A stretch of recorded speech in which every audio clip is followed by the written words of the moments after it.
vez bem-vindos ao canal Entre Linhas, um canal que busca explorar os assuntos que estão nas entrelinhas da lição da Escola Sabatina. Para explorar conosco essas entrelinhas hoje, está aqui o nosso amigo Jair Elias. Seja bem-vindo, Jair, ao canal. Muito obrigado, Ricardo. Como vocês sabem, o nosso amigo Alexandre deu umas férias para o canal, mas se Deus quiser, a partir de julho e agosto ele estará de volta aí. Enquanto isso, nós estamos contactando alguns amigos aí para que eles possam participar e contribuir aqui com as reflexões aqui da lição da Escola Sabatina. Então, nessa primeira participação, o Jair vai participar aqui conosco. Espero que todos aqui gostem, que todos entendam o que nós vamos falar aqui e tentar interagir aqui com vocês. Antes de nós entrarmos então no tema da lição, nós gostaríamos de agradecer mais uma vez a todos que têm apoiado o canal. Como o Wagner Barros colocou, a família está crescendo, Wagner? Realmente, mais pessoas, agora pessoas colaborando, pessoas fora do canal aí colaborando, curtindo, comentando. Hashtag Família Entre Linhas. Hashtag Família Entre Linhas. Muitos atenderam a sua hashtag, Compartilhe no WhatsApp. Compartilhe no WhatsApp. Então, pessoal, muito obrigado, porque eu sei que o tempo é corrido, a vida de todos é corrida. E aí vocês têm um tempo aí dedicado ao estudo da Palavra de Deus. E nesse tempo de estudo da Palavra de Deus, vocês têm então dedicado o tempo a estudar a Palavra conosco aqui dos Entre Linhas. Muito obrigado. Eu queria aqui nominalmente só agradecer algumas pessoas que deixaram a cidade de onde pediram um abraço. Robertson Dolce, lá de Ponta Grossa, aqui no Paraná, aqui perto. O Francisco Filho, que diz que é lá de Timon, da Igreja Adventista do Sétimo Dia, lá do distrito de Vila Ângela. Um abraço, Francisco Filho. Wilson Nunes, que também é da comunidade judaica adventista de Curitiba, aqui também perto no Paraná. Nós somos de Campo Mourão, para quem não sabe, E também o Reginaldo Martins, que diz que é de, você lembra? Reginaldo Martins, Sergipe. De Sergipe, pessoal. Pede para a gente mandar um abraço o Dr. Wellington Costa, que ele indicou o canal para esse Dr. Wellington e ele gostou. Então, pessoal, é vocês que fazem realmente o canal. O que nós fazemos é gravar o conteúdo. Falar que meu pai é sergipano. Meu pai é de lá. Raízes, De Tobias Barreto. Tobias Barreto. É longe isso, hein? Aqui de Campo Mourão. É longe. Então, o que nós fazemos é gravar, meditar aqui, nós oramos, nós buscamos a Deus e meditamos aqui na Palavra de Deus. Agora a gente grava aqui com uma lente, com uma tela, depois a gente edita, mas quem compartilha, quem comenta, quem faz realmente o canal acontecer é você, o nosso inscrito. Então, se você não é inscrito, aproveite para se inscrever no canal, acione o sininho para que o YouTube te alerte sempre quando houver vídeos novos. E também curta o vídeo, porque isso vai fazer com que o YouTube entenda que você realmente curte esse conteúdo e ele vai continuar sugerindo. E comente, para que a gente estabeleça aí uma relação aí de amizade praticamente, que sempre o pessoal está comentando, já se tornaram amigos. No céu a gente se vê a todos, se Deus quiser. Bom, vamos lá então, nós estamos gravando agora a 6ª lição, a mudança da lei. Nesta lição nós teremos aqui muitos aspectos, muitas entrelinhas para explorar. É um assunto bastante interessante, porque é o que basicamente nos distingue dos demais protestantes. Nós somos adventistas do sétimo dia, porque houve uma mudança da lei, senão todos os protestantes estariam, até os católicos estariam guardando juntos conosco o sétimo dia. Então, por quê? Essa lição, pessoal, é outra lição que também vai dar pano para manga para o coitado do professor da Escola Sabatina passar em 25, 30 minutos. Mas vamos lá então, porque os nossos vídeos também tem que ficar dentro de um tempo, no máximo 2 horas, 3 horas. Tá grande os vídeos da entrelinha, mas graças a Deus, estamos aqui felizes, vamos registrar a hora, é domingo, 23 horas e 30 minutos. 36. Tá. Então, pessoal, vamos lá, a mudança da lei. Bom, no sábado, o que nós vamos abordar? Primeiramente, nós vamos começar, como de costume, a explorar o significado da palavra lei. Porque o significado dessa palavra é o que tem talvez trazido tanta confusão no meio cristão, Porque Paulo fala da lei, lei, lei, mas vamos primeiro ver o que significa lei. O Ricardo preparou aqui alguns slides, ele vai trazer então uma diferença de Torá, de lei. Fiquem ligados, é muito importante que nós, cristãos, saibamos dessas diferenças. Bom, vamos lá. É muito importante até para entender as alegorias que o apóstolo Paulo utiliza no livro de Romanos. O autor da lição vai trabalhar muito com Romanos hoje, e se a pessoa não entender as diferenças disso aqui, ela não consegue entender muito bem as alegorias do apóstolo Paulo. Então vamos lá. Primeiro aqui, eu coloquei aqui Torá. Torá é a lei no sentido de instrução. Na Septuaginta, a expressão Torá é traduzida por nomos. E a gente acredita, não há razão para não acreditar diferente, que no Novo Testamento, quando se fala em nomos, está se referindo à Torá, lei no sentido de instrução. A Torá, nós temos, são os 5 primeiros livros da Bíblia, né? É o Bereshit, Shemut, Vaikra, Bamidbar e Devarim, Gênesis, Levítico, Número e Deuteronômio. Tá. Então é no sentido bem mais amplo de lei. Aí o segundo sentido, mitzvah. Mitzvah é mandamento, geralmente traduzido por mandamento. Aqui é singular. Mitzvot seria plural. Aqui, entole é a expressão grega utilizada para lei no sentido de mandamento, no sentido de ordem divina. Faça isso, não faça aquilo. Os judeus trabalham com mitzvah, mitzvot positivas e negativas. Aqui, hukka, lei no sentido do ato sacerdotal. E no grego a gente encontra o dogma. Mishmeret, lei no sentido de função sacerdotal. Vemos no grego de Kaion. Mishpat, lei no sentido formal, no sentido processual. É a sentença, é o processo, é uma execução de uma sentença. E no grego nós temos o crima. O apóstolo Paulo usa muito essa expressão crima. O edá, lei no sentido de testemunho e martúria. A gente, toda vez que vocês encontrarem leis que têm uma relação tipo-antitipo, geralmente nós estamos falando aqui do edá. Estamos falando aqui, é uma lei que serve como um ato pedagógico, um ato de lembrete. Então vamos lá, próximo slide. Isso. Aqui está escrito Torá, né? Daqui para cá. Torá. E aqui são os pignoratícios, é mais ou menos como a escrita começou. E nós vamos esmiuçar um pouquinho só essa questão da Torá. Vamos lá, os próximos slides. Vamos lá. Primeira letra da Torá, nós temos lá, é o Tav. Tav está aqui embaixo. É um sinal. Vamos lá, vai para o próximo, Lúcio, para o pessoal ver aqui, que tem um slide especificamente do Tav. Olha só. A gente tem lá em Apocalipse 7,4. Ouviu o número dos selados, ou seja, aqueles que tinham o sinal. E eram 144 mil selados, de todas as tribos dos filhos de Israel. O Tav significa um sinal, uma impressão, ou um código. Veja bem, a primeira letra da Torá é uma marca. E no livro de Apocalipse aqui fala dos 144 mil com selos, ou com um selo, ou com uma marca. Volta lá, Lúcio, um pouquinho. Vamos lá, próxima letra aqui. Aqui a gente sobe lá, vai para a Torá, Lúcio. Aqui? Isso aqui. Aqui a gente tem aqui a gente tem a estaca, aqui a gente tem o Vav. Vamos lá procurar no código, Lúcio. Vav, aqui, Vav. É um prego, é uma estaca, a gente já falou um pouco disso na outra vez passada. Essa expressão Vav, ela tem um sentido de ligação. Ela, inclusive, ela é utilizada geralmente como um artigo, que liga uma palavra com a outra. Agora, passa 2 slides para baixo, Lúcio. Aqui, Vav. Mas as vossas iniquidades fazem separação entre vós e o vosso Deus, e os vossos pecados encobrem o rosto de vós para que não vos ouça. Então o pecado faz separação. A segunda letra da Torá é no sentido de quê? Ligação. Então a lei é uma ligação entre nós e entre Yahweh. Vamos para a próxima letra, Lúcio. Volta lá um pouquinho. Vamos ver aqui. Aqui, isso. Aqui o Resh. Vamos lá, vamos achar o Resh. Onde que está? Está aqui. Está aqui o Resh, que significa cabeça. Vamos lá, 3 slides para baixo agora. Aqui. Efésios 1, 22 e 23.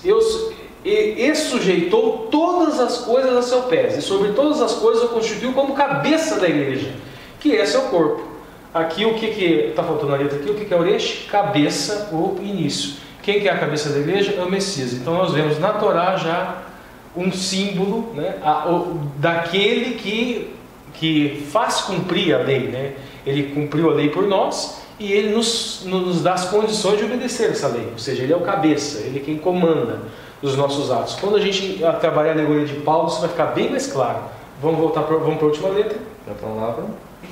Bom, então vamos lá. Agora a última letra. né, da palavra Torá, aqui o rei. Vamos lá, Lúcio, vamos para o código. Aqui. Leia. Furo, né, aqui o pictográfico aqui, significa contemplação, veja, né, vamos lá, agora vamos para o último slide. Aqui. Agora nós temos que contemplar o quê? E todos nós com o rosto desvendados, contemplando como por espelho a glória do Senhor, somos transformados de glória em glória na sua própria imagem, como pelo Senhor o Espírito. A última letra da Torá aqui, e aqui a Bíblia nos dizendo o que é que nós temos que contemplar. Nós temos que contemplar o Messias. Nós vemos na Torá, na lei, a forma com a qual nós aprendemos a obedecer a lei é contemplando o Messias. Legal, e eu volto aqui com essa forma mágica. Ainda nas entrelinhas de sábado, né? E nós vamos falar mais sobre essa questão do significado das letras na cultura lá na sexta-feira. Fiquem ligados aí, mas no sábado, ainda sobre essa questão da mudança da lei, né? Nós trouxemos aqui, né? O Jair vai apresentar uma fala sobre essa questão, assim, como que o mundo religioso foi tratando essa questão da mudança de lei, como que foi feito, né, a manipulação, como que eles conviviam com essa questão do que era lei para eles. Nós vimos o que era lei, né, para os judeus, mas o que era lei para o mundo cristão, então? Então, a divisão dos 10 mandamentos ocorreu através do livro Perguntas sobre o Êxodo do padre da Igreja Latina Agostinho de Hipona, isso no período de 354 a 430. 354 a 430, bem no início da era cristã. Posteriormente, a falta de discussão dos mandamentos foi uma das críticas feitas pelos reformadores protestantes contra a Igreja Católica. Foi. Olha, isso em 430, lá no livro, foi feita a divisão. Somente em 1556, um espaço de quase 1000 anos, os catecismos deram mais ênfase aos 10 mandamentos, já alterados, né? A guarda do domingo, dos dias santos, né? Toda aquela alteração que nós já conhecemos. Durante todo esse período histórico, então praticamente ficou esquecido. Tinha outros dogmas, outras doutrinas mais importantes. Exatamente, ficou dentro da gaveta lá os 10 mandamentos. No século VI, São Cesário de Arles ensinou que toda a honra do Shabat judaico tinha sido transferido para o domingo. Então, tudo aquilo que os judeus faziam com o Shabat passou-se para o domingo. E que os cristãos deveriam guardar o domingo como os judeus guardavam. Mas, no Concílio de Orleans, em 538, reprovou essa tendência como judia e não cristã. Os líderes da Igreja Católica, nos séculos seguintes, colocaram o descanso dominical na catequese oficial da Igreja. Então, a partir de então, essa questão da guarda do domingo, daquela mudança que foi feita nos 10 mandamentos, acabou sendo oficializada dentro da Igreja, acabou sendo conhecida, né, difundida. E os governos cristãos, a partir de então, tentaram colocar isso como uma regra obrigatória para a questão do descanso dominical, né? Então, a partir desse momento, o governo, com o apoio da Igreja, estabelece que o descanso oficial dos cristãos seria o domingo. Fora outras questões que a gente vai ver mais adiante. Então, pessoal, está aí, né, um comentário sobre o assunto de sábado. Nós estamos no formato dividido por dia, né? Então nós vamos ter um vídeo inteiro e temos também os vídeos quebrados dia a dia. Lembre-se que nas descrições de cada vídeo nós temos o link para cada dia da semana, ok? Então se quiser estar num dia e quer ir para o outro, só acessar a descrição, clicar no link e você vai para o dia da semana que você desejar melhor visualizar ou compartilhar com algum amigo, beleza? Então, novamente fica o apelo, né? Se não é inscrito no canal, se inscreva, acione o sininho, deixe o seu like, deixe seus comentários e compartilhe no WhatsApp. Falou, nos vemos então no assunto de domingo.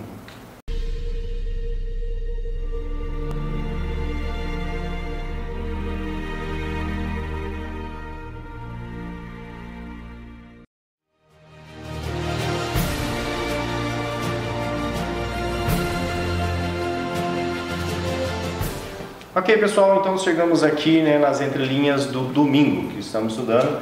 a sexta lição desse segundo trimestre de 2018. Nas entrelinhas aqui nós vamos começar primeiro estudando o significado da palavra promessa, porque é o título da lição de domingo, a promessa. Então, primeiramente nós preparamos aqui uma fala sobre as entrelinhas ligadas à promessa e depois também sobre essa questão do jogo de linguagem utilizado por Paulo lá em Romanos 7, que é o texto base da linha da lição de domingo. Então fiquem ligados nos slides que o Ricardo preparou aí para nós. Vamos lá, primeiro, vamos falar da promessa. Algumas palavras hebraicas aqui, eu trouxe basicamente três, e uma na verdade que se relaciona com a outra, né? A primeira palavra aqui, Allah, né? A gente tem aqui um Aleph, um Lamet e um Ret.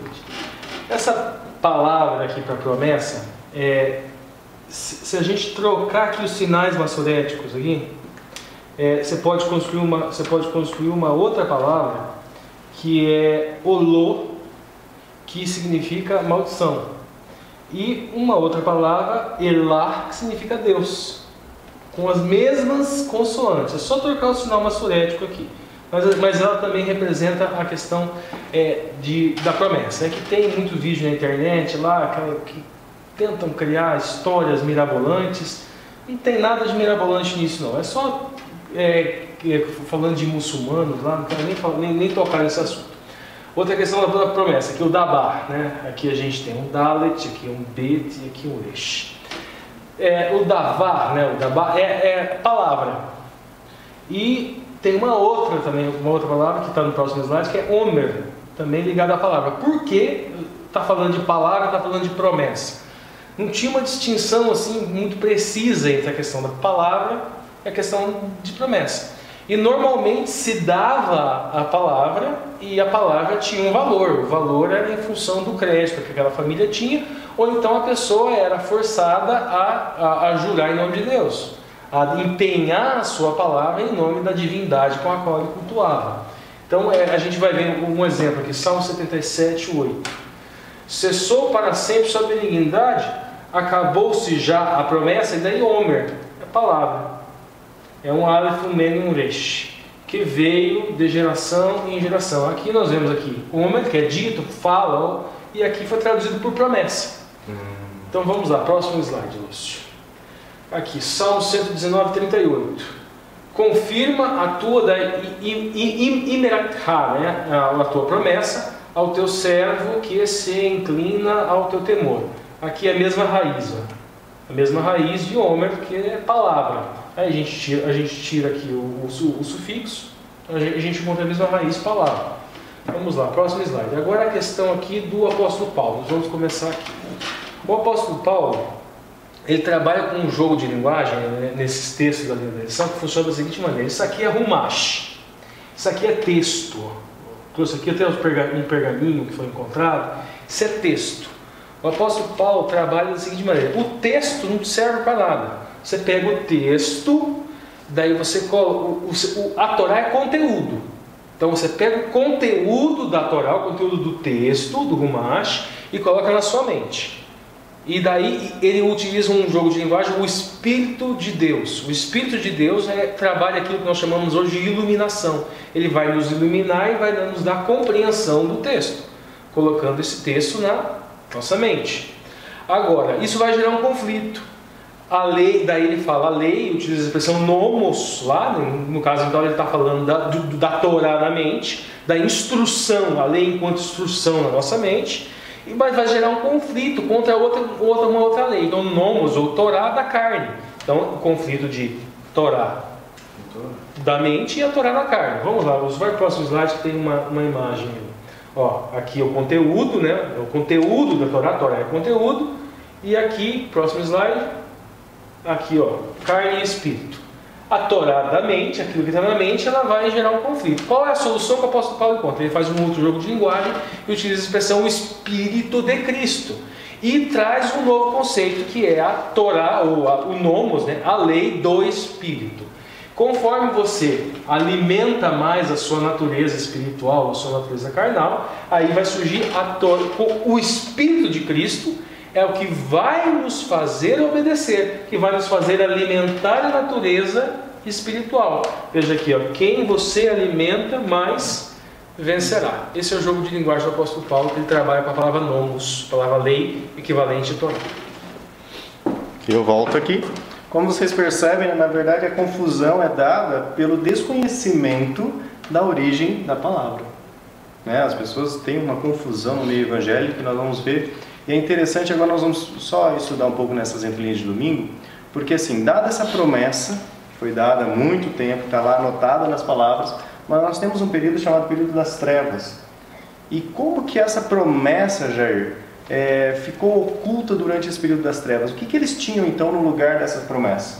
Bem, o período das trevas, ou a Alta Idade Média, que foi de 400 a 1000, depois de Cristo, com a queda do Império Romano, os protestantes, nesse período, começaram a enxergar a corrupção, que já estava começando a ficar de uma maneira bem cristalina dentro da Igreja Católica. Você citou, na outra fala, em torno de 400 já tinha uma certa repulsa. E essa repulsa ela ficou mais evidente quando eles começaram a perceber que essa corrupção ficou mais visível a eles. Então, o que aconteceu? Eles repudiavam os caminhos que a igreja estava tomando naquele exato momento. Então, eles começaram a repudiar esses caminhos, começaram a quebrar essa questão da hierarquia das doutrinas papais. Paralelo a isso, os muçulmanos começaram também a ter uma conquista imensa do território, e isso ficou mais evidente nesse período. Posteriormente, daí os homens e as mulheres buscavam a Deus nesse período, independente do apoio da instituição, não, mesmo sabendo que ela era uma instituição corrupta, e os seus líderes eram corruptíveis. E aí o que aconteceu? Os líderes católicos ficaram irritados com essa questão do desvio dos seus membros, e os membros da igreja estavam negando a Bíblia. Então a promessa que estava lá... A liderança negava as questões que estavam na Bíblia. E aí o que a igreja fazia? Além de perseguir, rotulava essas pessoas como hereges. Olha, eu estou contestando tal princípio que a igreja criou, e você é um herege ou um rebelde. E aí começou uma perseguição, que todos nós já conhecemos.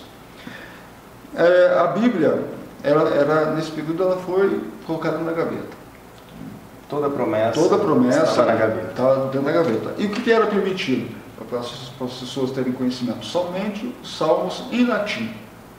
Era isso que as pessoas tinham acesso nesse período da história. E as lideranças, além de colocar lá o carimbo, esse aqui é um herege, esse aqui é um rebelde, começou a perseguição, como eu disse, e a destruição das suas casas, das suas famílias, e tudo aquilo que a gente vê nos filmes e nos livros de história. Mas mesmo sendo perseguidos, as pessoas amavam mais ainda a Bíblia, e mais elas queriam saber sobre o Evangelho.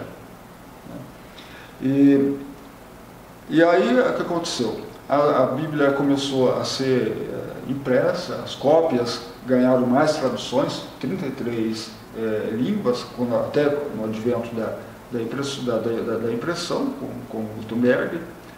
E posso dizer que foi assim que a Bíblia começou a promessa começou a ser resgatada e preservada. Com a questão assim, das pessoas, aqueles que eram os hereges, os rebeldes, eles mesmo sendo perseguidos, eles tiraram da gaveta a Bíblia. E as promessas que estão nela. E as promessas voltaram. E aí é o fim do período das trevas, como a gente conhece. Legal, pessoal. Então nós terminamos aqui as entrelinhas de domingo, a promessa. Fica aí o apelo, se inscreva no canal, deixe seu joinha, acione seu sininho aí, comente, dê like, para que o YouTube entenda que você realmente gosta desse conteúdo. Se você é um amigo que está chegando aí no canal, alguém te indicou, não esqueça de se inscrever, de compartilhar também com seus amigos para que eles conheçam e venham refletir nas entrelinhas. Nos vemos então no próximo assunto, nas entrelinhas de terça-feira.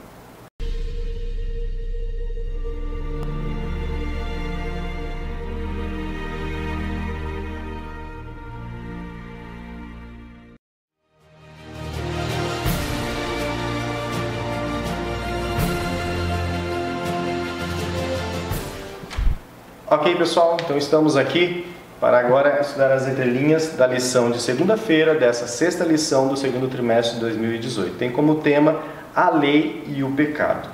E nesse dia da semana que nós vamos explorar aqui, primeiro vamos novamente resgatar o sentido de lei, que é o que dá confusão. Também a questão de pecado, que isso é importante entender. Muitas vezes a gente lê pecado, pecado, pecado, pecado, mas existe uma questão cultural aí na expressão da língua hebraica. E também nós vamos ver uma questão também do jogo de linguagem lá do contexto que Paulo usa em Romanos inteiro, que é o que dá uma confusão tremenda.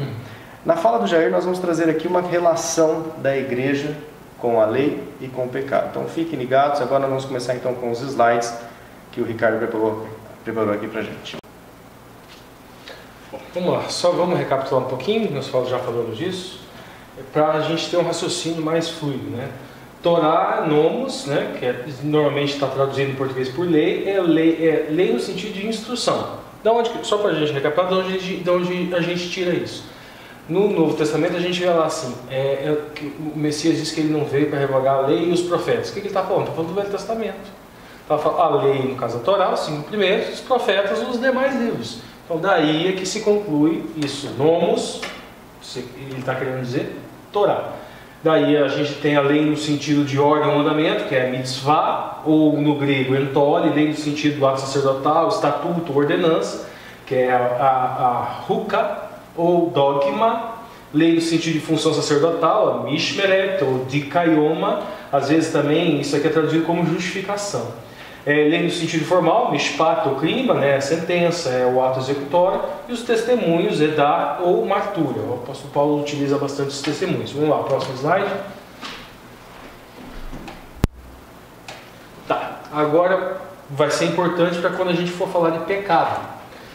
Hamartia é a expressão grega. Hamartia significa errar o alvo. Alguns falam que pecado involuntário. A gente encontra em Romanos, em Coríntios, em Tiago. O hebraico é hatá, errar o alvo, pecado moral ou cerimonial involuntário. A gente encontra lá em Êxodo 20. Aqui a gente tem já um esboço, mais ou menos, da ideia, vamos dizer assim. Aqui o hebraico, né, o pecado, o hatá, é o pecado. Aqui a expressão hebraica e aqui a expressão grega hamartia. Significam a mesma coisa, errar o alvo. E por que é que eu então falei de lei lá atrás? Agora o que a gente vai entender. Vai lá, Lúcio, passa o próximo slide. Está aqui.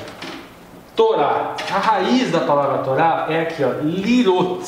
A raiz da palavra Torá ilustra a ideia de acertar o alvo depois de jogar ou atirar alguma coisa. Então por que hamartia e hatá? Justamente porque a instrução nos mostra como acertar o alvo. Então aí a gente vê os dois lados opostos, né, vamos dizer assim. Vamos para o próximo slide. Agora uma outra expressão, aqui, a expressão hebraica tar, vaguear ou extraviar. E o grego paratoma, que significa cair de lado, figurativamente apostatar ou desviar-se do caminho. Aqui já é um pouco diferente. Aqui a pessoa está no caminho correto, mas ela se desvia. Paratoma, vamos lembrar disso. Também é sinônimo da próxima palavra que nós vamos trabalhar aqui. Vamos lá. Agora é o grego parabases, que significa ultrapassar uma linha proibida. Aqui é geralmente empregado com Adão, né? Ele ultrapassou uma linha proibida, no caso Adão e Eva. Expressão hebraica aqui é hagar, errar ou extraviar-se, como a ovelha ela extravia. Agora a questão do apóstolo Paulo aqui, do pecado. O apóstolo Paulo, ele começa a trabalhar no livro de Romanos com a expressão hamartia, quando ele fala dos gentios. Ele utiliza hamartia, hamartia, hamartia, hamartia. E depois, quando ele começa a falar dos judeus, que eles tinham a Torá, eles tinham a instrução, ele começa a utilizar a expressão paratoma e começa a utilizar a expressão parabases. Então veja bem, um pecado sem a instrução utilizava uma expressão mais genérica, hamartia. Eles erravam o alvo, mas eles também não tinham como acertar o alvo, porque eles não tinham a Torá, não tinham a instrução. Agora os judeus, diferente. Os judeus, o pecado deles é diferente. Eles tinham a Torá nas mãos, mas eles também não tinham como acertar, mas eles também não acertavam o alvo. E o apóstolo Paulo conclui no capítulo 3 dizendo que ninguém é justo não há nenhum justo sequer. Depois começa a trabalhar com falar de Abraão e começa a falar de Adão e o pecado de Adão. E aí onde vem aquele jogo de linguagem que nós trabalhamos lá a seguir, que é mais ou menos que nós trabalhamos no tema de domingo, se não me engano, que é como então o ser humano faz para obedecer. Pega a instrução, coloca na mente, vai haver um conflito com a lei da carne. Esse conflito da lei da carne é resolvido pelo Espírito de Cristo. Apenas Cristo é que vai nos conseguir acertar o alvo. É o Espírito de Cristo que nos faz acertar o alvo, que no caso é a lei, que no caso é a Torá. E eu volto. Tcharam! Como é importante entender, né? Ou seja, às vezes você vê lá pecado, você põe tudo no mesmo balaio, né? Tudo é pecado. Não, existem vários pecados, sem instrução, com instrução, por rebeldia, pecado voluntário. Isso é importante, pessoal, para a gente entender o que a palavra de Deus quer dizer para cada um de nós hoje. Continuando ainda sobre a lei e pecado, o assunto de segunda-feira, agora o que nós queremos explorar nas entrelinhas é qual que é o papel então da igreja diante, né, dessa lei, dessa Torá, ou realmente dos mandamentos, dessa instrução e do pecado, ou seja, quando a pessoa erra por N razões. Qual é o papel da igreja então, Jair? Olha, o papel da igreja seria igual de um hospital. Recentemente eu li no Facebook de um amigo, no hospital todos são iguais. No hospital todos, lá tem os doentes terminais, os doentes que estão com um processo de saúde começando, com tratamento. Lá entra pobre, lá entra rico, lá entra negro, lá entra o japonês, lá entra o amarelo. Todos são iguais. E o mais interessante, que num ambiente desse, a pessoa, o seu coração está puro, porque ela quer a cura, e para a cura ela se entrega para Deus, ela abre o seu coração para Deus. Então, o hospital é um ambiente que deveria ser igual à igreja. A igreja deve acolher, né, os pecadores, a igreja deve perdoar, a igreja deve curar, né. Tudo aquilo que o hospital faz para o ser humano, a igreja também deveria fazer. Ou seja, o que o hospital faz para o corpo, né, a igreja deveria fazer para o espírito. Para o espírito. Então esse é o papel da igreja, ser um hospital de Deus na terra. Legal. Ser um instrutor, né? E só me permita aproveitar a fala do Jair e um ponto que eu esqueci aqui e deixei para trás. Um outro jogo de duas palavras que o apóstolo Paulo também usa.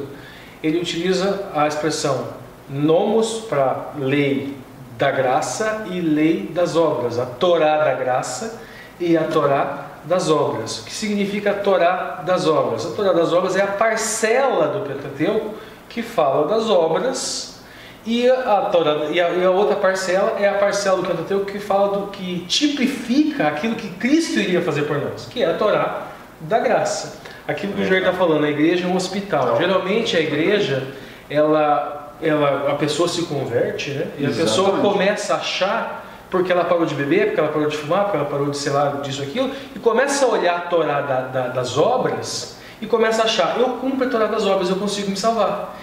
E ela não percebe que o nome disso, o apóstolo Paulo fala em Gálatas, é cair da graça, porque ela para de olhar a Torá da graça, que é o que Cristo faz por nós, cumpre a lei por nós, da forma adequada para adquirir salvação, mas salvação para nós, é o sacrifício expiatório, uma troca.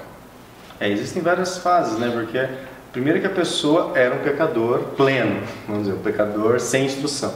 Recebeu a instrução, ele se reconhece pecador, mas ainda assim não vai ser santo trasladado para o céu. E ele não consegue cumprir a Torá das obras para se salvar. A Torá que nos salva é a Torá da graça. É o que justamente retrata o sacrifício de Cristo na cruz. E o que a gente tem trabalhado aqui no canal e as lições dos trimestres anteriores, que é um processo. Um processo. É um processo. Santificação.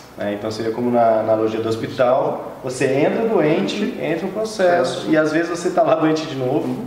Você volta a ficar doente. Você volta a ficar doente, a igreja vai lá, te acolhe, cura, né?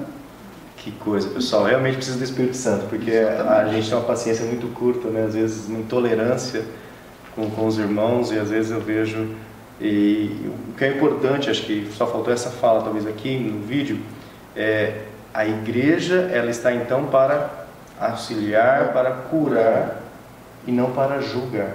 Exatamente. Porque, teoricamente, quem julgar é Deus. É Deus que vai julgar a pessoa. Difícil, hein, Ricardo?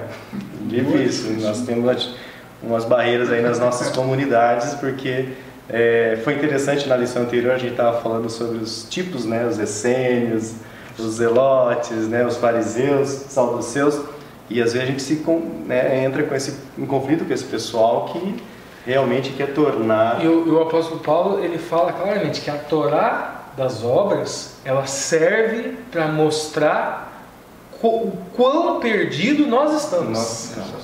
Então a Torá das obras não serve para salvação, ela serve para nos mostrar que nós somos pecadores. E se a pessoa olha a Torá das obras e não reconhece o quão pecador ela é, corre o risco de cair da graça. Exatamente. E ficar a vida inteira tentando cumprir a Torá das obras, sem olhar para a Torá. Ou fingindo que está cumprindo. Fingindo, né? Porque o interior só Deus sabe. Pessoal, essas foram as entrelinhas, então, de segunda-feira. Novamente fica o apelo, se inscreva no canal, acione o sininho, curta os vídeos, comente e compartilhe aí no WhatsApp esses vídeos mais curtos com seus amigos. Nos vemos então nas próximas entrelinhas de terça-feira.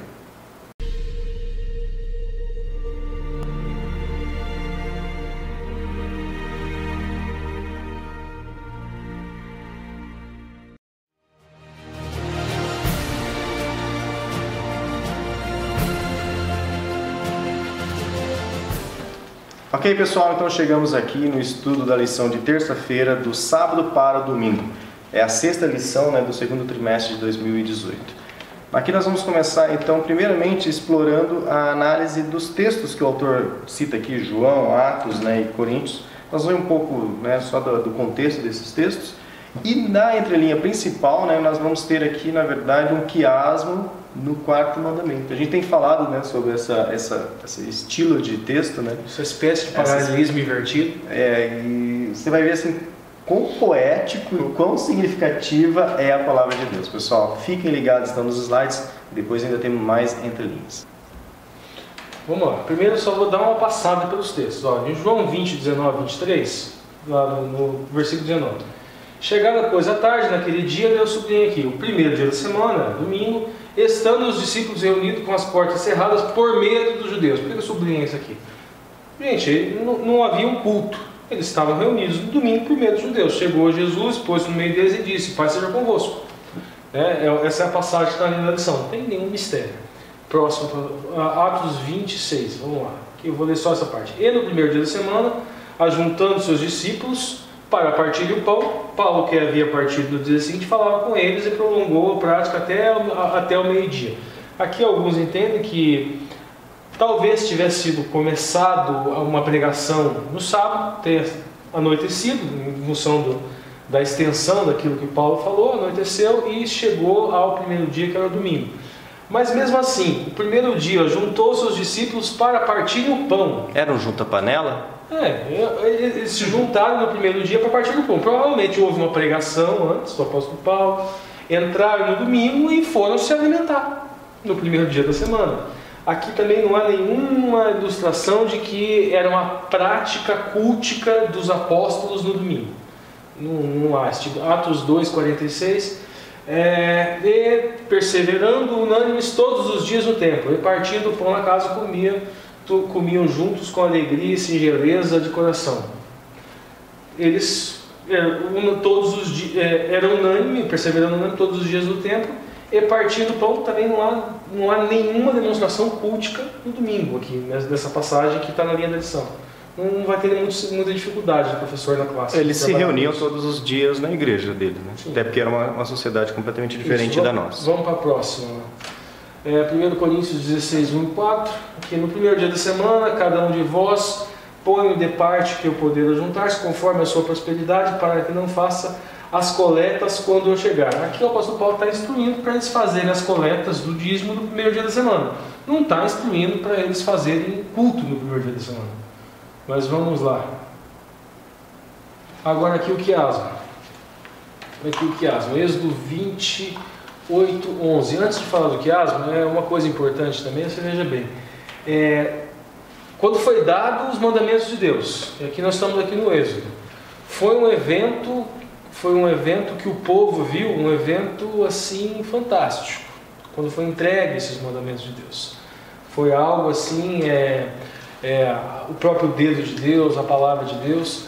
Não seria lógico que no Novo Testamento o Messias ou falasse expressamente: agora vocês devem guardar o domingo, ou houvesse um evento na qual, como foi o batismo de Cristo, que se ouviu a voz do céu dizendo: esse é meu filho amado, quem me compraz, se ouvisse uma voz do céu, foi abolido o quarto mandamento, entre outros. Então, não seria necessário algo tão evidente e enfático como foi o Sinai, se efetivamente tivesse sido abolido qualquer um dos mandamentos entregues no Sinai? Mas vamos lá, o quiasmo então. Êxodo 28, 1 a 11. Eu coloquei em letras aqui, com cores, para a gente perceber o quiasmo. Olha, veja bem, aqui o versículo 8. Lembra-te do dia do sábado para santificar. E daí aqui a estrutura aqui. O Senhor, o dia do sábado, abençoou o Senhor o dia do sábado. Aqui a gente vê o quiasmo, a primeira com a última, se relacionam. Daí aqui agora, 6 dias trabalharás. E aqui o quiasmo, porque em 6 dias fez o Senhor os céus e a terra. 6 dias trabalharás, porque 6 dias fez o Senhor os céus e a terra. E farás toda a tua obra. Aqui o quiasmo em verde, não farás nenhuma obra. E agora aqui o vermelho, que é o centro, propriamente, do quiasmo. O 7º dia é o sábado do Senhor teu Deus. No próximo slide tem a construção, inclusive, de um pastor adventista, que exemplifica exatamente isso aqui. O 7º dia é o sábado do Senhor teu Deus, o centro do quiasmo. Qual que é a relevância disso? Paralelismo invertido é profecia. Ok. Então aqui nós temos uma dimensão humana, uma dimensão comportamental, de mitzvot, mas também tem uma dimensão profética. E agora nós vamos ver aonde está essa dimensão profética. Vamos lá, Lúcio, próximo slide. Onde é que está essa dimensão profética? As festas proféticas. Aí aqui a gente tem a Pessah, que é a Páscoa. Sexta-feira. Começou no ano que Cristo morreu, começou na sexta-feira. E simboliza justamente a morte, o Calvário. Quando no dia em que ele morre. A Pessah, o Cordeiro Pascal, Cristo é o Cordeiro Pascal. E aqui o Calvário. Nós temos a noção de tipo e antitipo. Aí no sábado nós temos o Massot. Massot, pães, simboliza Cristo sepultado. Então veja bem, aqui, lembra que nós falamos deles que é uma profecia? Essa profecia se cumpre também aqui com Cristo. No sábado ele descansa. Ele descansa na sepultura. Ele descansa no sábado, cumpre não só aquele quiasmo, como tantas outras profecias que estão lá no Velho Testamento. E no Rabi-Curim, nas premissas, ele ressuscita. No domingo. Veja, ele guardou o sábado até na sua morte. Até na sua morte ele guarda o sábado. E depois aqui a gente tem a festa das semanas, né, que é Shavuot, e que é o derramamento do Espírito Santo, a festa do Pentecostes, que simboliza o Pentecostes, que é a noção de tipo antitipo. Próximo slide disso. Tá, aqui o sábado. Shavat significa cessar, terminar, descansar ou repousar. Vamos lá, eu vou trabalhar um pouquinho aqui. Então tá, nós vamos trabalhar agora a pictografia do Shabat. Aqui nós vamos encontrar as letras. Pode passar para o próximo, isso. Tá, aqui o Shin, primeira letra. Volta lá no slide, volta lá naquele slide. Shin está aqui. Shin significa consumir, comer ou destruir.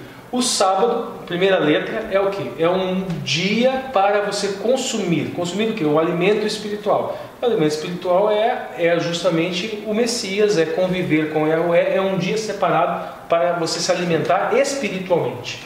Próximo, aqui, Bet. A gente tem 3 Bet. Bet significa casa. A gente tem 3 pontos aqui dessa coordenada aqui da casa. Primeiro, a casa, a natureza, a casa criada por Deus. Segundo ponto, a casa onde está a presença de Deus, a igreja, a congregação, o templo. E o terceiro ponto, a casa da família. Foi? Então tá. Bet, foi o Bet, agora vamos para aqui o Tav. Volta lá no código, Lúcio, rapidamente. No código Tav. Aqui a gente vê que o Tav, o símbolo é uma cruz, tá? Mas não associamos isso daqui com a cruz com a qual Cristo foi crucificado. A associação ela está aqui com o Vav. Não vamos falar disso hoje, mas Tav é uma marca, é um sinal, é um pacto. É um pacto.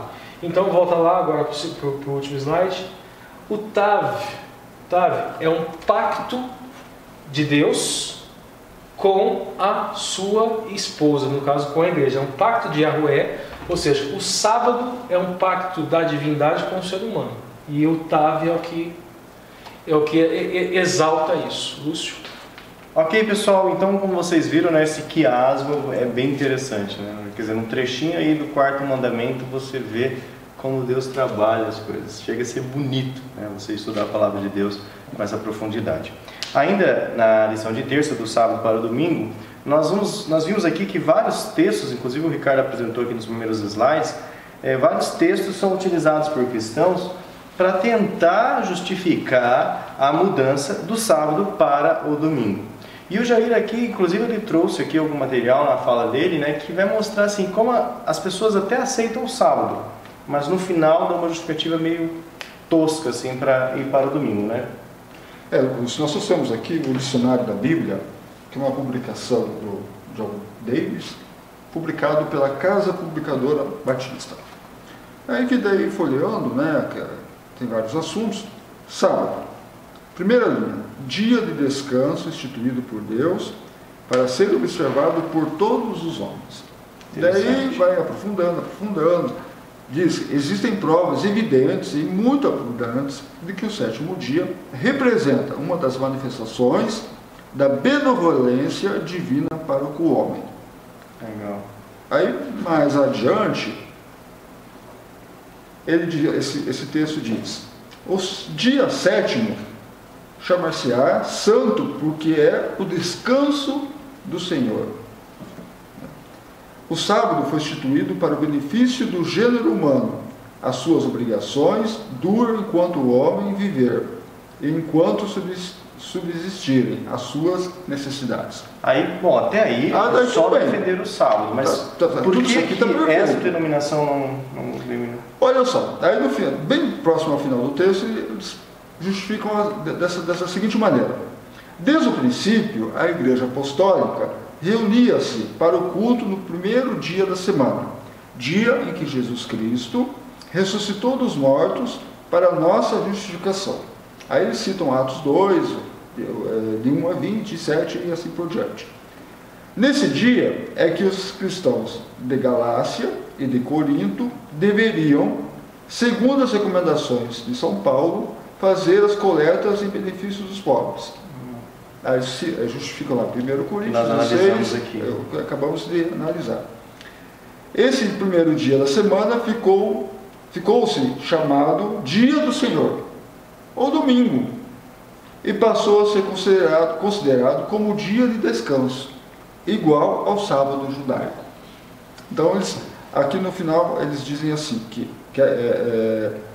o sábado, quando chega nesse momento, ele é um sábado judaico. E que o dia de descanso é o domingo, por ser o dia em que Cristo ressuscitou. E acaba desdizendo o que eles disseram lá no começo. Exatamente. Eles fundamentam bem. Podemos até mostrar, olha, né? São quase... Né? Umas 4 colunas de fundamentos a favor do sábado. Com citação bíblica a favor do sábado, mas no final... Uma justificativa minúscula, dizendo que o domingo é o dia de descanso do Senhor. Pessoal, e realmente não sei se a idade das trevas parece que ainda está por aí. Parece que ela vai e volta, né? Vai e volta, pessoal. E ó, que tem muito adventista nesse mundo que conhece toda essa verdade, né? Ele tem que sair divulgando por aí. Fora isso, né, nós temos várias outras denominações também que guardam o sábado, né? Nós não somos os únicos, né? Fora os judeus, e nós temos os batistas do sétimo dia, né? Nós temos adventistas da reforma, temos adventistas da promessa, que também guardam o sábado, e temos outras denominações aí que geralmente encontram o sábado e o Espírito Santo fala: é a palavra de Deus, siga. E aí essa denominação acaba, né, separando da original e guardando o sábado. Que todos se encontrem no céu no dia da salvação, né? Bom, pessoal, essas foram as entrelinhas então do sábado para domingo, né? As entrelinhas de terça-feira. E nos vemos então nas entrelinhas de quarta-feira. Fiquem ligados.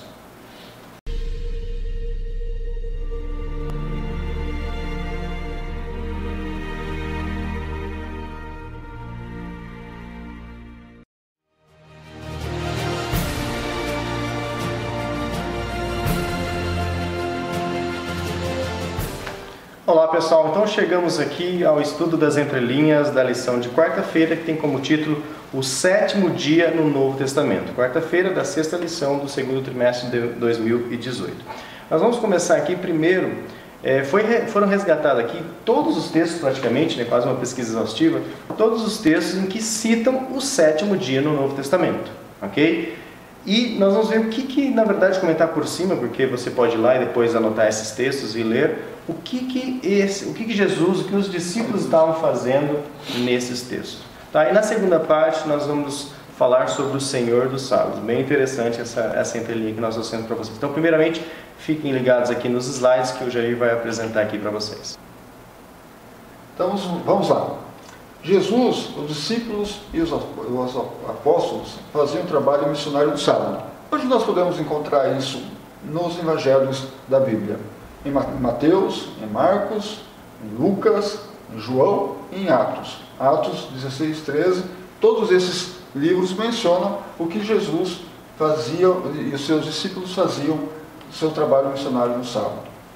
Jesus dedicava o sábado para a obra de assistência social. Onde podemos encontrar esses registros? Em Mateus, em Marcos, em Lucas e em João. Jesus fez do sábado um dia especial de culto, dando exemplo, indo à igreja.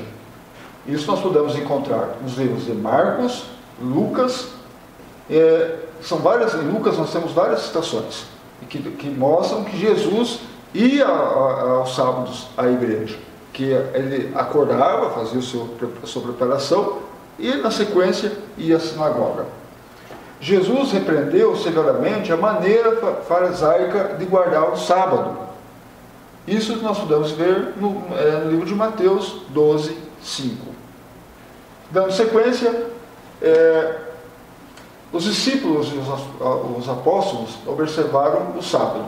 Em Mateus, Marcos, Lucas, em Atos tem vários versículos que citam como Jesus e seus discípulos observavam o sábado. Jesus reconheceu que o zelo sem entendimento dos fariseus tirou a alegria do sábado. Jesus condenava a carga, o peso que os fariseus davam ao dia santo. E isso nós encontramos em João, em vários versículos do livro de João. Jesus tinha grande preocupação, temia que seus discípulos transgredissem o sábado. Parecia que Jesus já estava adivinhando que o seu sábado seria motivo de transgressão futuramente. E isso nós encontramos em Mateus 24, 20. Bom, agora a entrelinha que eu trouxe aqui é a questão do Senhor do Sábado. Né? Jesus, o Senhor do Sábado. A gente encontra lá em Mateus 12, 8. Porque o Filho do Homem até do sábado é Senhor. Aí Marcos 2, 27 e 28. E disse-lhes: o sábado foi feito por causa do homem, não o homem por causa do sábado. Assim o Filho do Homem até do sábado é Senhor. E dizeis: o Filho do Homem é Senhor até do sábado. Lucas 6, 5. Nós vamos trabalhar a palavra hebraica aqui para Senhor e vamos tentar entender o que significa esse ser Senhor do sábado. Porque muitos fazem uma leitura: bom, é Senhor do sábado, ele aboliu porque ele é Senhor do sábado. Será que o simples fato de ser Senhor significa que ele aboliu só porque ele é Senhor do sábado? Vamos trabalhar um pouco a palavra hebraica aqui. Senhor. A gente tem aqui, com as mesmas letras, a gente tem aqui um Aleph, a gente tem aqui um Dalet, a gente tem aqui um Nun e a gente tem aqui um Yod. Com as mesmas letras, a gente constrói a palavra Adonai, no caso se referindo exclusivamente a Yahweh, o Terrebabê, exclusivamente a Deus, e Adoni, com as mesmas consoantes. A única diferença são os sinais massoréticos. A gente vê aqui o Kametz, que constrói o Adonai, e a gente vê aqui o Hirek, que constrói o Adoni, que no caso seria singular e seria aplicado a homens. Independente de qualquer discussão, a expressão Senhor dos sábados, a gente não precisa encontrar o correspondente, se no caso ele estava afirmando que ele era Deus, mas ele estava, uma coisa é certa, ele estava afirmando que ele era Senhor. Eu vou analisar as consoantes, que são as mesmas, seja no singular ou seja no plural, para a gente tentar encontrar uma solução para isso. Vamos lá. Aqui a gente vai encontrar, aqui a gente tem o código, de novo, com os conceitos pictográficos, e nós vamos trabalhar letra por letra agora, tá? A primeira letra é o Aleph, que é um boi. Bora lá, Lúcio, mostra lá. O Aleph. Veja bem, um boi. Ela significa poder. Essa primeira perninha aqui, a gente vê um desenho aqui como se fosse um homem. A interpretação, até da Kabbalah, assim, do Aleph, é a seguinte, que seria uma junção entre o céu e a terra. Aqui esse Vav simbolizaria os poderes, vamos dizer assim, celestiais, aqui o meio e aqui a terra. Então veja bem, a primeira letra, o Aleph, é um poder, em tese, poderia unir céu e poderia unir terra. Então do Adon, do Adonai, e do Adoni também. Agora vejamos aqui uma porta, ou um caminho, que é o Dalet. Então veja bem, primeira coisa, o Messias então tem o Aleph, então ele tem o poder, o mesmo poder do sábado. O que nós encontramos lá na Bíblia com relação ao Aleph, com relação ao poder do sábado? Nós vemos a semana da criação, nós vemos toda a semana da criação. Inclusive a palavra Shabat, ela tem uma raiz similar que é a plenitude, algo quando fica perfeito, assim como o descanso. Então veja bem, o poder que existe no sábado é aquele poder de terminar tudo aquilo que foi feito na criação. Então veja bem, ele tem o poder do sábado. Tem o poder para findar o sábado? Não, ele tem o poder para confirmar o sábado. Agora aqui ele é o caminho, ele é o Senhor do sábado. Então ele é a porta, ou seja, ele é o caminho.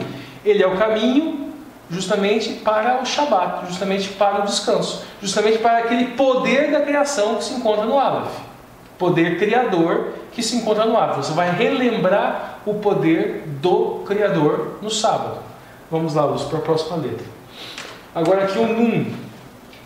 Nun, ele é Senhor, aqui semente. Então é a noção de fazer brotar. Então veja bem, ele é Senhor do sábado, a próxima letra é um fazer brotar. Então ele vai fazer brotar o quê?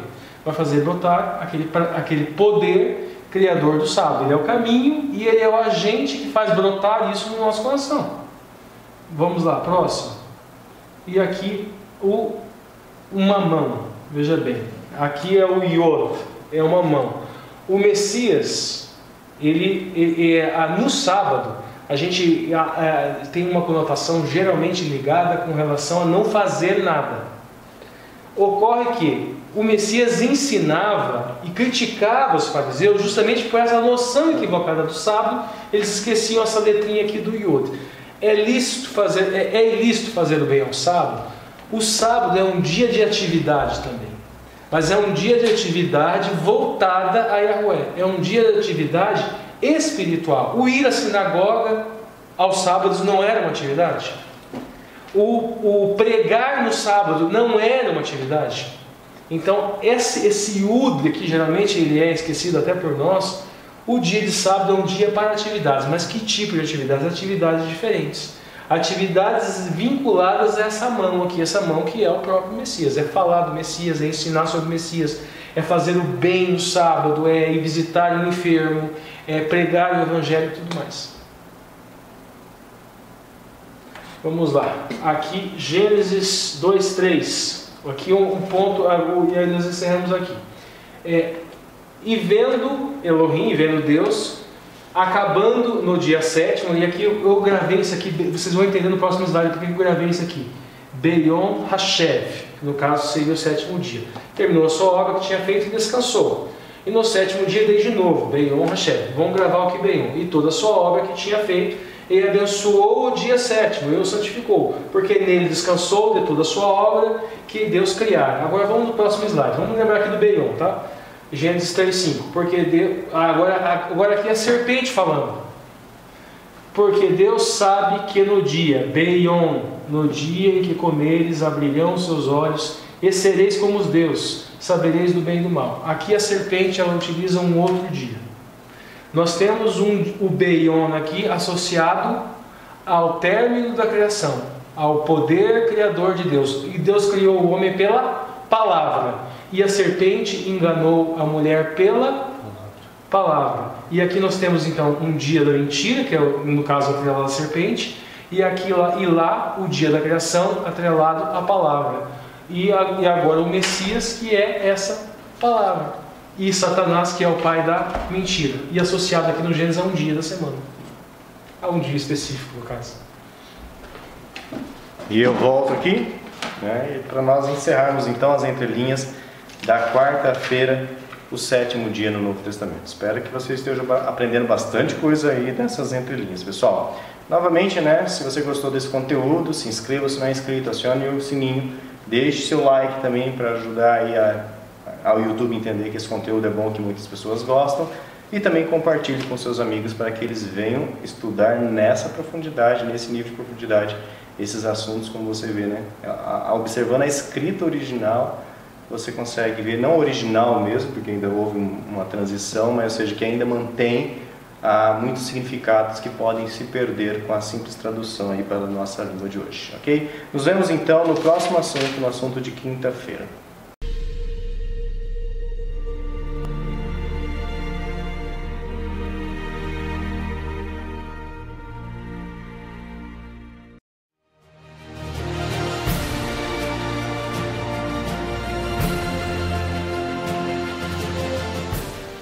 Olá pessoal, chegamos então no estudo de quinta-feira dessa sexta lição desse segundo trimestre de 2018. Temos como tema desse dia a tentativa da mudança do sábado.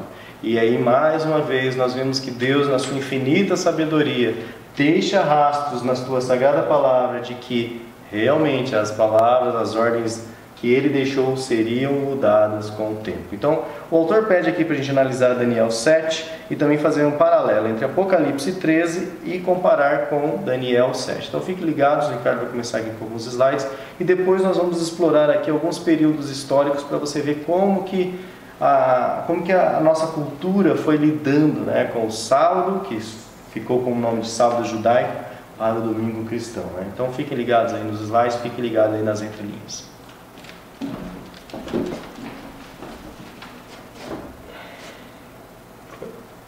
Vamos lá, só de quinta-feira. Vamos fazer aquela comparação, aquele paralelo que o autor sugere aqui, Daniel 7:25. E proferirá as palavras contra o Altíssimo, e destruirá o santo dos Altíssimos, e cuidará em mudar os tempos e a lei.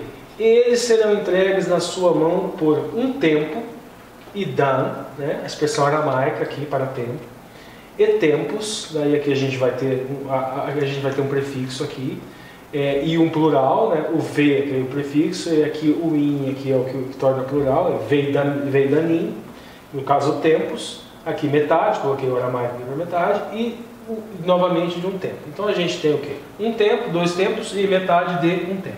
Expressão aqui e dá, escreve assim. Agora vamos fazer o paralelo com o Apocalipse, e vamos ver semelhanças, tá? Qualquer semelhança não é mera coincidência. Apocalipse 12:14. E foram dados à mulher 2 asas de grande águia para que ela voasse para o deserto. Essas 2 asas aqui é o seguinte, foi pronto o socorro para essa mulher no caso aqui é a igreja, aqueles que preservavam a palavra, né, eles foram para o deserto, eles foram para o ermo, eles foram protegidos, foram separados, e ao seu lugar, onde sustentava, e agora aqui vai dizer por um tempo, e aqui é kairon, o grego, tempos, kairos, no caso tempos, plural, e metade de um tempo, kairon, fora da vista da serpente, para ser protegida o quê? Para ser protegida a palavra. Algumas pessoas preservaram essa palavra, nós vamos entender um pouquinho isso melhor. Tá, a gente já explicou isso em outros vídeos, vamos só contextualizar um pouco. Veja bem, que período é esse? Esse período que fala lá em Daniel e em Apocalipse começa no ano 538 depois de Cristo, com o decreto de Justiniano.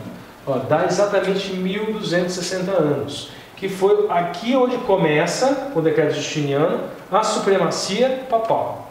E aqui é onde termina, 1798, quando o Papa Pio VI foi preso por Napoleão Bonaparte, por ordem de Napoleão Bonaparte. Aqui nós vemos aqui as passagens onde nós encontramos esse período profético. Por exemplo, Daniel 7:25 a gente já viu, Daniel 12:7 também fala a mesma coisa, Apocalipse 11:2, Apocalipse 11:3, Apocalipse 12:6, Apocalipse 12:14 e Apocalipse 13:5. Aqui no Apocalipse 13:5 fala de forma diferente, fala em 42 meses. Se você fizer a conta, nós vamos mostrar como que é feita essa conta, você vai chegar a 1260 dias. Vamos lá, os 1260 dias. Veja bem, um dia, a gente vê lá em Números 14 e Ezequiel 4:6, que um dia equivale a um ano. profético. Um mês, no caso, seriam 30 dias ou 30 anos, e um ano 360 dias. Vamos lá, 1260 dias, então, dentro da chave profética, 1260 anos. Agora vamos lá, tempo. Então a gente tem um tempo, no caso, um ano. Tempos seria 2 tempos, no caso, 2 anos. E aqui, meio tempo, meio ano. Então nós temos 3 anos e meio. Então vamos lá. Agora aqui, 3 anos e meio vezes 360 dá exatamente 1260 dias ou 1260 anos. 42 meses, é só você fazer a conta. 42 vezes 30 dá exatamente 1260 dias, que na chave profética 1260 anos. Nós temos aqui 3 anos e meio igual 42 meses igual 1260 dias ou 1260 anos. Ao ponto aqui, tem muita coisa na internet que gosta de confundir a gente. Ah, mas o calendário judaico não era assim, o calendário judaico não era assado. Como que era o calendário judaico? O calendário judaico, já explicamos isso, ele funcionava assim. Existiam os anos normais, 383 dias, 384 dias, 353 dias, 354 e 355. Aqui seria dias, 353 seria o ano normal deficiente, 354 o ano normal regular, 355 o ano normal completo. E os anos embólicos, com o ano embólico deficiente com 383, o ano embólico regular com 384 e o ano embólico completo com 385. Tá, então vamos lá fazer a conta, lógico que dá. Porque toda essa parafernália numérica, como nós já falamos em vídeos anteriores, ela serve para quê? Justamente para tornar o calendário judaico, que era lunar, que ele ficasse igual ao calendário solar. Então isso é um cálculo matemático que, se não me engano, de 19 em 19 anos, o calendário se equiparava. Então, vai dar no mesmo. Essa parafernália matemática é justamente para equiparar os dois calendários. Vamos lá. Daniel 7,17, daí agora aquela comparação com a outra organização falou. Esses grandes animais, que são quatro reinos. Então nós sabemos que são 4 reinos, que se levantaram na terra. Aqui a gente tem Daniel 2, o sonho de Nabucodonosor, cabeça de ouro, era um reino. Daniel já falou que era a Babilônia. E a gente tem o sonho de Daniel, aqui no Daniel 7, que era um leão, uma besta, vamos dizer assim, um animal, uma besta alada, que seria a Babilônia também. A gente tem agora aqui o Império Medo-Persa, que seguiu a Babilônia, a gente vê isso pela história, né? E aqui a gente vê aquele urso com as costas, com as costas uma levantada mais do que a outra. A gente vê Dario e a gente vê Ciro, ali, os medos e os persas. Aqui o Império Greco-Macedônico, que simbolizava tanto o quadril de bronze ou de cobre, como o animal, o guepardo.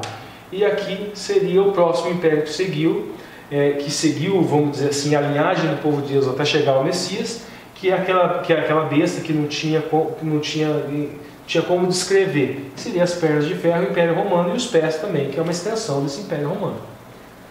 Vamos lá. Daí agora vamos fazer a comparação que o autor falou com Apocalipse 13, 1 a 2. E subiu do mar uma besta que tinha 7 cabeças e tinha 10 chifres. E sobre os chifres 10 diademas, e sobre as suas cabeças um nome de blasfêmia, e a besta que via semelhante ao leopardo. A gente já vê aqui uma característica similar ao leopardo, que é o Império Greco-Macedônio. E seus pés de urso, similar ao que estava falando Daniel, que era o Império Medo-Persa. E sua boca como leão, similar aqui à Babilônia. E o dragão deu-lhe o seu poder e o seu trono um grande poderio. Então, também, qualquer semelhança não é mera coincidência. Então, vamos lá. E, seguindo agora aqui o raciocínio, nós vemos que esta besta, na verdade, é uma extensão, essa besta do Apocalipse, ela é uma extensão de todos aqueles impérios que seguiram o povo de Deus, até um império específico que perseguiu o filho da mulher, aquela mulher que estava grávida, e esse filho da mulher é o Messias. E no caso, o império no tempo do Império Romano, Roma pagã no caso, o Messias foi perseguido por Herodes, e posteriormente essa igreja, no caso, a igreja que continuou, melhor dizendo, com o Messias, essa igreja posteriormente foi perseguida por esse mesmo império, que é o segmento daquela Roma pagã, no caso seria a Roma papal. Ao longo da história, agora, essa comunidade que permaneceu com o Messias, que não negou o Messias, composta por judeus e por gentios, ela foi perseguida. É isso que o Apocalipse fala, e o Jair vai trazer um pequeno resumo histórico. Ele vai trabalhar muitos e muitos séculos, vamos dizer assim, então ele vai dar alguns saltos, né? Não tem como ele trabalhar em detalhes. O Jair passa a palavra para ele. Então, nós temos aqui 313, o Edito de Milão, a celebração, nesse mesmo ano, do primeiro concílio, que foi uma reunião dos cristãos com os políticos da época. Em 321, o decreto da adoração no domingo já se torna uma realidade. Já era um feriado, um dia importante, já era um costume, alguns já faziam a adoração ao sol, e a partir de 321, esse costume passa a ser oficializado. Vale ressaltar que Constantino incentivava tanto o paganismo como o cristianismo. Então ele tinha o pé nas duas canoas. De 321 a 364, vale ressaltar que em 337 ele morre, e dias depois do seu batismo. É um dado bem interessante que ele, a gente pode perceber que demorou vários anos para ele poder se converter de maneira oficial ao cristianismo. Em 364, o Concílio de Laodiceia oficializa a guarda do domingo. Então, a partir de 364, o domingo está sacramentado como dia de guarda. Em 370, começa a cultuar os santos, prática que até hoje o catolicismo faz. Em 400, a oração pelos mortos, pode ser até o surgimento do Dia dos Finados, que é uma data que celebra a memória dos mortos, e em 530, o dogma do purgatório. Temos aqui os primeiros passos de uma história de perseguição, de luta e em defesa da lei de Deus. E essa luta não para aqui, ela dá mais um salto histórico muito grande. Nós percebemos no desenrolar da história que as perseguições, as guerras, tudo isso ainda continua de uma maneira mais cristalina. Os aldenses. Os aldenses, lá no século XII, em 1174, eles se reuniam em grutas e casas, celebravam uma vez por ano a Santa Ceia e rejeitavam as imagens.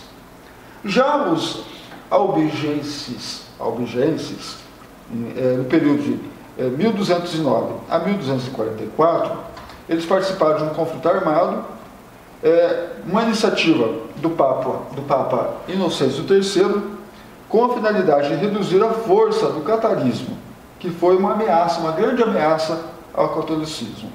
Já os huguenotes, na segunda metade do século XVI, era um nome dado aos protestantes franceses durante as guerras religiosas na França.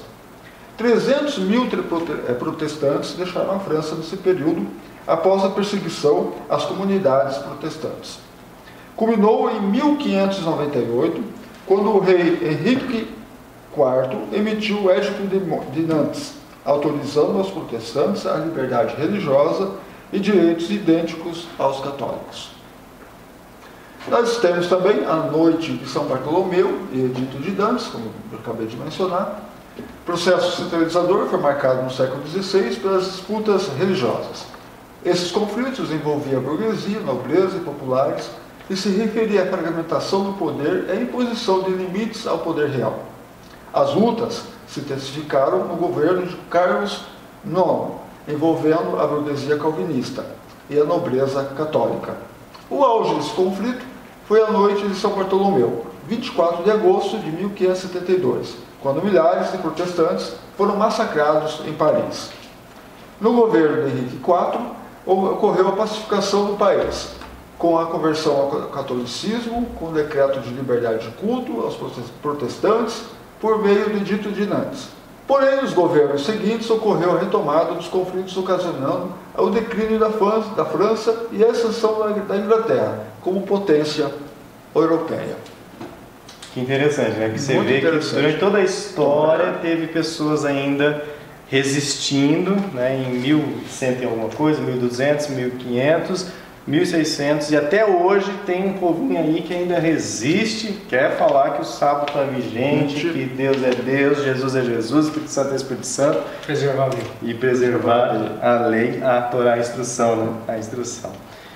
Pessoal, novamente, né, vários joinha, né, todas essas entrelinhas nós estamos aí trazendo para vocês. Uma outra observação que eu achei interessante, né, que a França tinha tudo para se desenvolver, né? Sim, aí fez a exatamente. escolha de não, vamos ser intolerantes. Aí o que foi? A Inglaterra, que já era protestante, Ela teve a sua ascensão. Que coisa, pessoal. Então fica aí.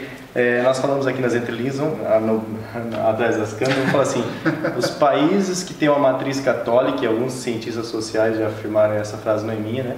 Os países que têm matriz católica, eles não investem muito em educação.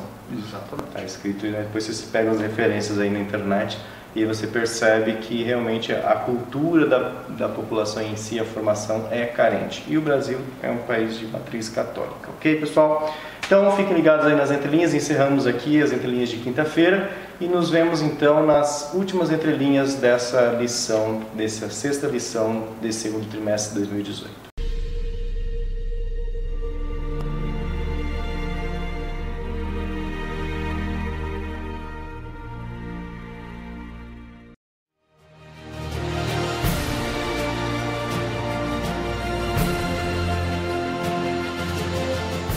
Ok, pessoal, então chegamos aqui às últimas entrelinhas na lição de sexta-feira nos estudos adicionais aqui que o autor apresenta.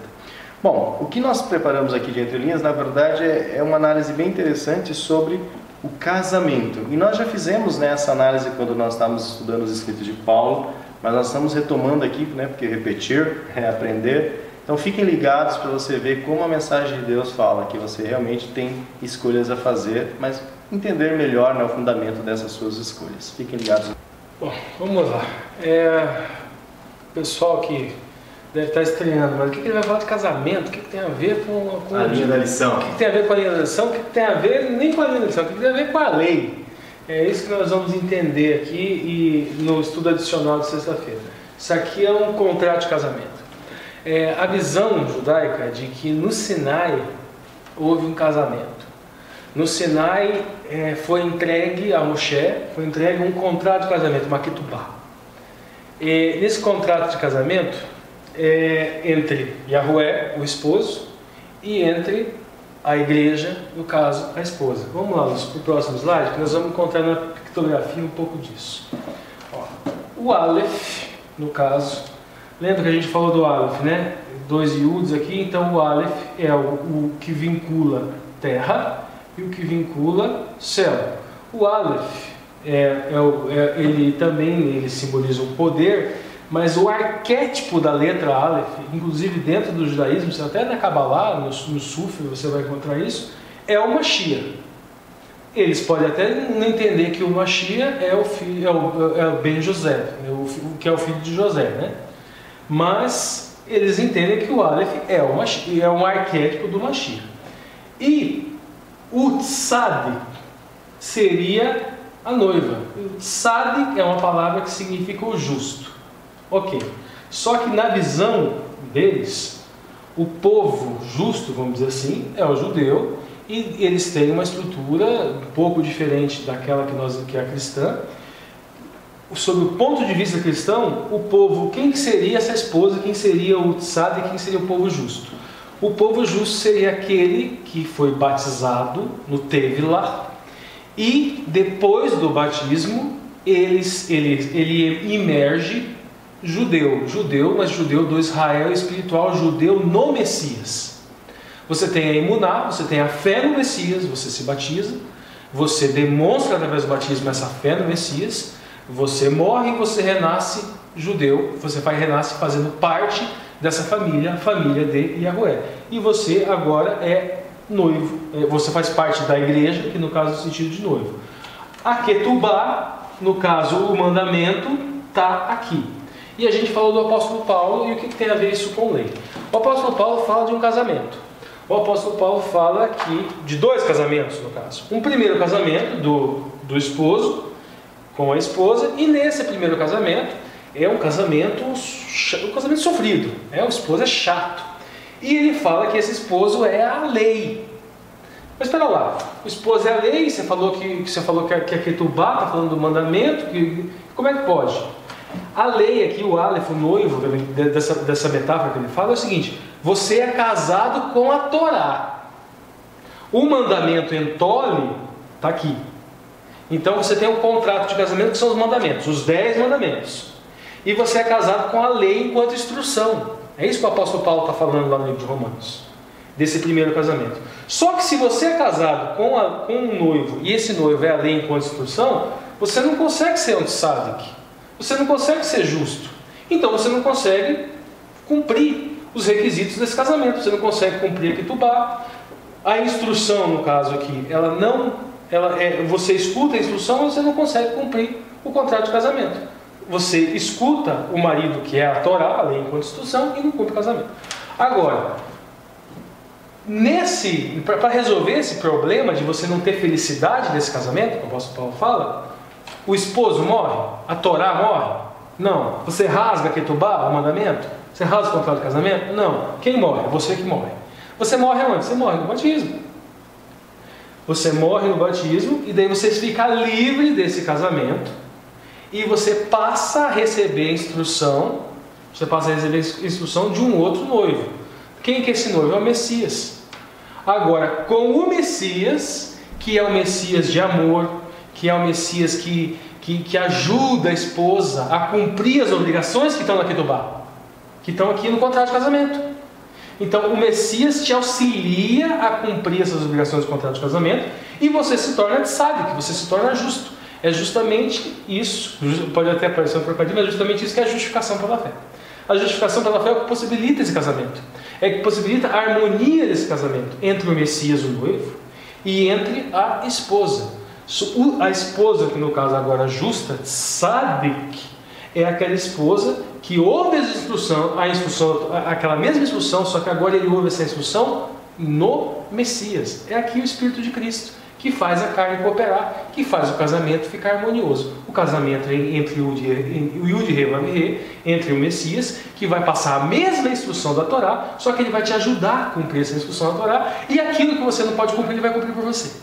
Aquilo que você não consegue, ele faz por você. O esposo faz por você. E a Ketubá, que é o mandamento, também vai ser cumprido e não vai ser quebrado, não vai ser rasgado. Não há como você pegar um pedacinho da Ketubá, no caso o quarto mandamento, e rasgar. Porque todos aqueles mandamentos, aquilo simboliza um contrato de casamento.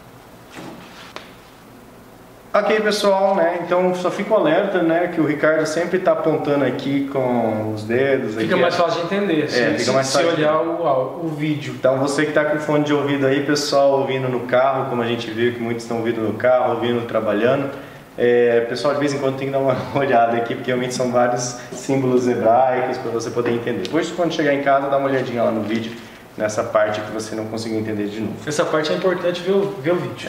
Ver a figura que representa o que você está falando. E agora, por último, né, a gente passa aqui a palavra para o Jair, que tem as últimas palavrinhas aqui da participação dele nessa sexta lição. Nós podemos perceber, Lúcio e Ricardo, que Deus deu para Moisés 2 tábuas. E nessas tábuas tinham vários os mandamentos que ele deu para o povo, para o seu povo. E esses mandamentos, com o desenrolar da história, nós podemos perceber que teve um grupo que queriam destruir esses mandamentos e teve outro grupo que teve a iniciativa de manter isso vivo.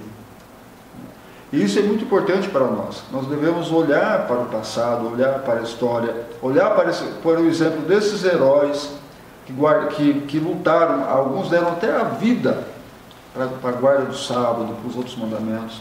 Então nós devemos ter isso como inspiração para o nosso dia a dia. As pessoas do passado, de todas as fases da história, que nós podemos recapitular um pouco nesse programa, para ver que Deus tem um povo especial. Né?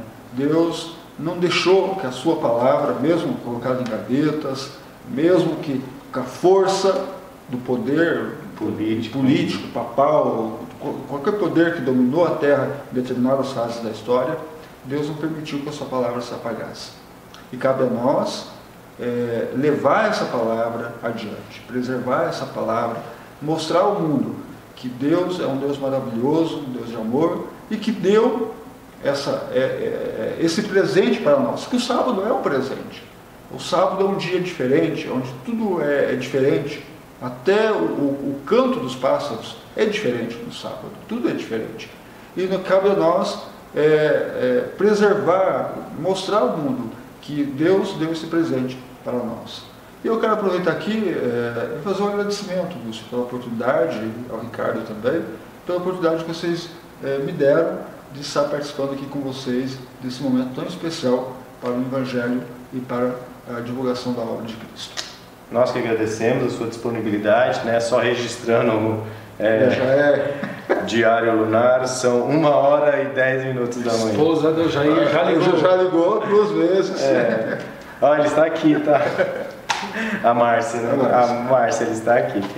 Pessoal, nosso muito obrigado a você aí que assistiu o vídeo até aqui, você que assistiu o vídeo de sexta-feira, você que está divulgando o canal, compartilhando no WhatsApp, que está curtindo, se inscrevendo, comentando. Nosso muito obrigado mesmo, porque isso torna o nosso trabalho um pouco mais envolvente, vamos dizer assim. Nós estaríamos fazendo aqui se tivesse uma pessoa assistindo, da mesma forma.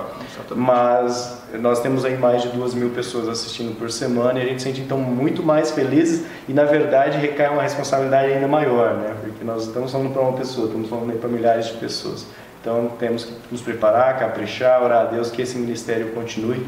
E nosso muito obrigado pelo seu contato conosco, que nos anima e nos faz sentir um pouco mais úteis a vocês, beleza? Então fica o nosso abraço, o nosso apoio. Sempre um apelo, se inscreva, deixe o joinha, acione o sininho e comente e compartilhe com seus amigos, que isso é muito importante. Compartilhe no WhatsApp. Compartilhe no WhatsApp, né? Que é facinho lá, é só compartilhar o WhatsApp e mandar para os seus amigos aí, porque com certeza será uma bênção na vida deles. Nosso muito obrigado e nos vemos então no estudo da próxima lição, a 7ª lição desse trimestre. Tchau, tchau.